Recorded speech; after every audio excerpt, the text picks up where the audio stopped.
Hello there. Welcome to the Fringe podcast. I'm here with David in Brooklyn of Twintwa. Yeah. Hello. Hello. Hi, thanks for having us on. Yeah. So just tell me about yourselves. What brought you into Fringe North? Well, a friend of ours actually shared that it was happening and that they were looking for people or artistic acts to apply for the Fringe North in Sault Ste. Marie. And we recently moved to Ontario in the fall. And, we're looking for any opportunity to do something. And we thought, yeah, you know what? We read it. I know I've been involved with Fringe a little bit in Winnipeg in the past, and I think Brooke's been involved with some theater, and we thought, yeah, we can put a theater element, performative element to what we do, and we applied, and you find folks responded, so here we are, getting it together, yeah. And how did you two come together as sort of a artistic force? About About 9 years ago. 9 years ago now. Yeah. Dave and me had been playing music together, and he called me up because he was doing one of his canoe tours, taking music by waterways, bringing people to the water, and asked if I wanted to join on the first Mississippi trip with Twintwa. And I was like, yes, yes, I do want to go play music on the river for a month. And after that, we just kept doing that, and we've been paddling, playing music, traveling, and moving around ever since then. So, yeah. Ooh, that performing on the water just sounds very fun in general. Yeah. What we do is we essentially, when we get a chance, we tour by canoe, and so we'll travel. Like, so we did whatever amount of distance on the Mississippi that one year, and we just played at different locations, towns, Minneapolis, Brainerd, Jacobson, all sorts of towns, and then By the river. by the river in town, wherever will have us, really. Yeah, and it's just kept going for pretty much a decade now. It started on the Assiniboine River from Brandon to Winnipeg in Manitoba. Yeah, now we've been all over California, the Sacramento River, the Muskoka River around here. Yeah. So what are you bringing to Fringe North this year? Well, and we're going to base it a lot. The project, or what we're bringing, it's called To Know the Water. So basically, it's going to be a combination of Twintwa, the project that I started, but Brooke became a part of. And that's a lot of my songwriting that obviously Brooke adds her multi-instrumentation vocals to. But Brooke's been songwriting forever.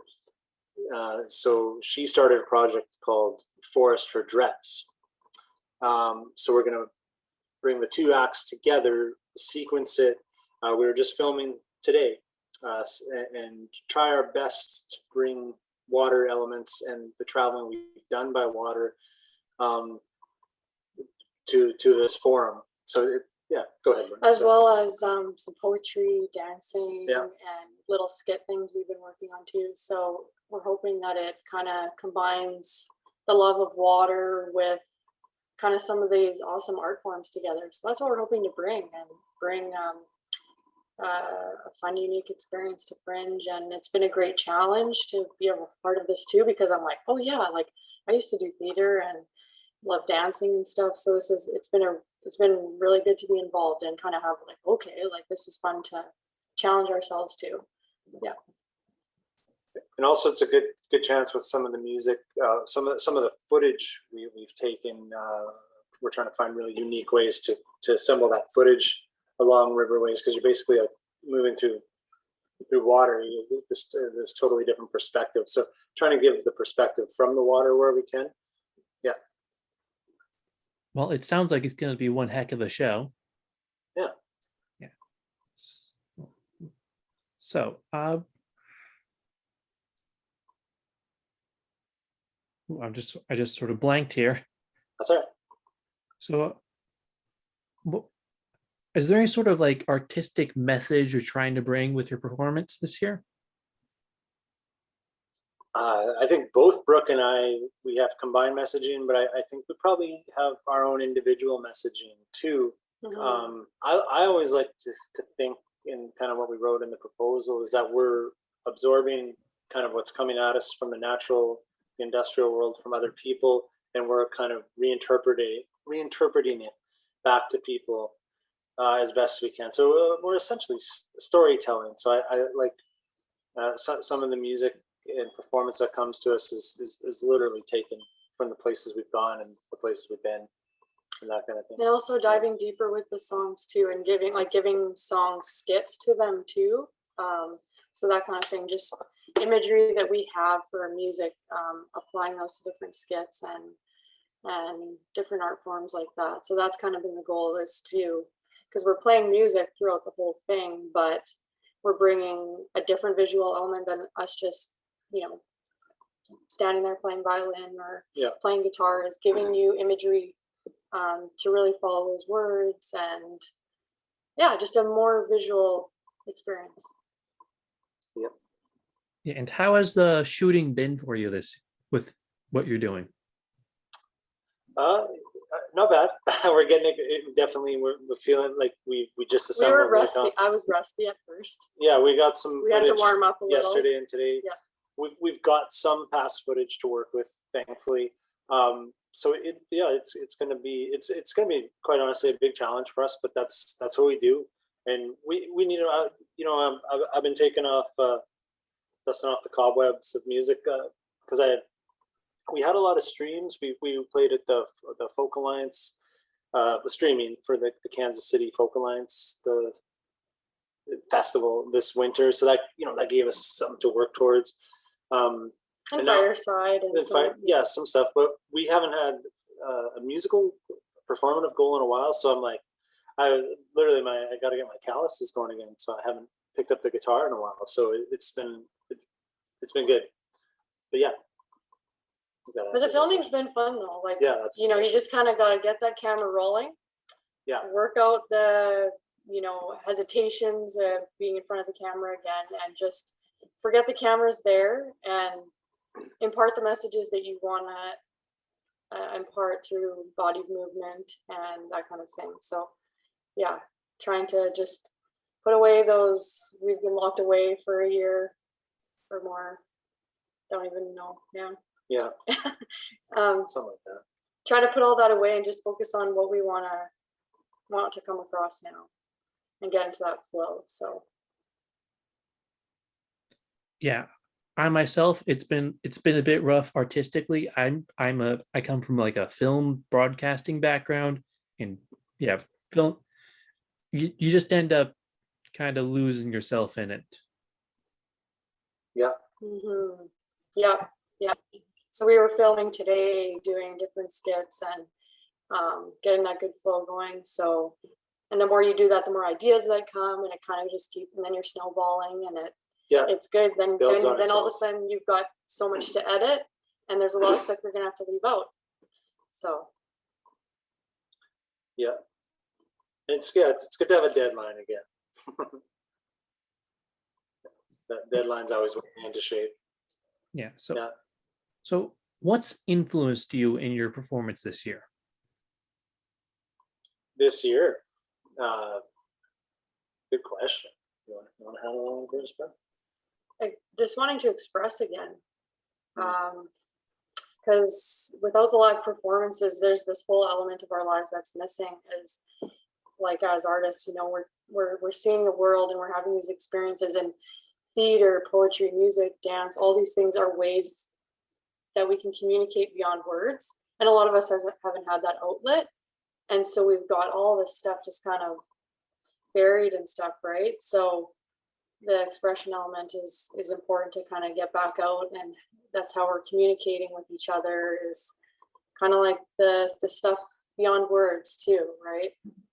So sorry, what was the question again? I lost my train of thought. Yeah, what's influenced you for your performance this year? Yeah, so just kind of all the experiences that we've had is kind of mixed with artistic ideas, blending that together into a potion of sorts, an elixir. Like a big old stew. A big old stew. Yes. A warm stew. Get the cauldron out. I think for me, if you're talking about this last year, is with the pandemic and whatnot, is I'm kind of addicted through the band of motion, always going, and it's forced me to stay in place. So which has brought some, for me as an artist, has brought some interesting. It's allowed me to kind of backlog and think and go through, as opposed to just always going forward. So that's, I've been trying to take the positives from that, of just being stationary and isolated, and to take a break from 10 years of constantly moving and, you know, living by the river in cars, in temporary homes, you know, and of course that's wonderful and amazing and frustrating. It's a life, but it's been nice in some ways to just be like, you can just stay in one, being forced to stay in one place because I can't do it myself. Yeah. Yeah, so I think kind of the goal of the piece To Know the Water too is to kind of connect us all again. Yeah. On the other side of this COVID, you know, is rekindling all those networks in person, and we just hope that everyone through our performance can kind of feel connected again, and that good things will come again. And through the water, you know, we can get a fresh perspective and breathe anew. Well, do you have anything you want to say to our audience before we sign off for the day? You should definitely check out this festival. There's Yeah. amazing people involved with this festival. We are so thankful to be a part of it. Please check out our show, To Know the Water. Please check out all the other performances. It's going to be amazing. Please, you know, get involved how you can, spread the word. Let's support each other, and just come see the performances online and enjoy them. Yeah, we've had over the years, we've always played in Sault Ste. Marie if we're coming through on the 17th, if we can, and Yeah. always had it's just always been, there's always something interesting going on in Sault Ste. Marie. And shout out to Nicole, our friend there too. Yeah. How we heard about this festival. So Nicole's been an amazing support to countless people coming through and supporting the arts always, and encouraging folks. So we really appreciate it anytime that we've come through Sault Ste. Marie. All right. Well, thank you for joining me today. No problem. Thanks for having us. Thanks so much, Evan. Yeah, and you can catch David and Brooklyn and all our other artists this August in Fringe North. Come to you online at fringenorth.com, or was it .ca? Probably .ca. At fringenorth.ca. And yeah, I've been Evan. Thank you for joining us today. Wonderful. Thank you so much. Thank you for watching our podcast. Merci. Miigwech. Gracias. If you like what we're doing, you can support Fringe North and the artists involved in this year's festival financially, so that we can continue this work. Visit www.fringenorth.ca to find out more.